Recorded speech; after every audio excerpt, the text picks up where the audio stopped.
வணக்கம், நான் doctor Pavithra. Chettinad fertility சர்வீசஸில் சீனியர் கன்சல்டண்ட்டாக இருக்கேன்.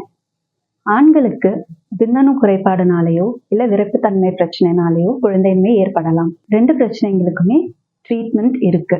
விந்தணு குறைபாடுன்னு பார்த்தீங்கன்னா அது ஒன்று விந்தணுக்களே இல்லாமல் இருக்கலாம், இல்லை விந்தணுக்களோட எண்ணிக்கையோ நகர்ற தன்மையோ குறைவாக இருக்கலாம்.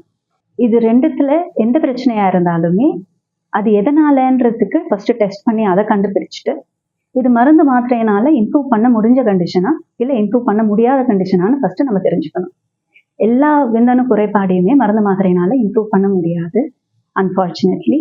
அப்படி அது இம்ப்ரூவ் பண்ண முடியாத கண்டிஷனாக இருந்தாலுமே நம்ம இருக்கிற விந்தணுக்களை வச்சு நம்ம ட்ரீட்மெண்ட் பண்ணுறதுக்கான நிறைய ஆப்ஷன்ஸ் நம்மளுக்கு அவைலபிளாக இருக்கு. விந்தணுக்களே இல்லை அப்படின்னு வர பேஷண்ட்ஸ்க்கு கூட நம்ம டைரக்டாக டெஸ்டிஸ்ல இருந்து சர்ஜிக்கல் ஸ்பெர்ம் ரிட்ரீவல் அப்படின்ற ப்ரொசீஜர் மூலமாக விந்தணுக்களை டெஸ்டிஸ்ல இருந்து ரிட்ரீவ் பண்ணி இக்ஸி பண்ணி நம்ம கருத்தரிக்கிறதுக்கான வாய்ப்பு பேஷண்ட்ஸ்க்கு நம்ம கொடுக்கலாம். இந்த மாதிரி நம்மளுக்கு நிறைய ப்ரெக்னன்சிஸ் வந்திருக்கு.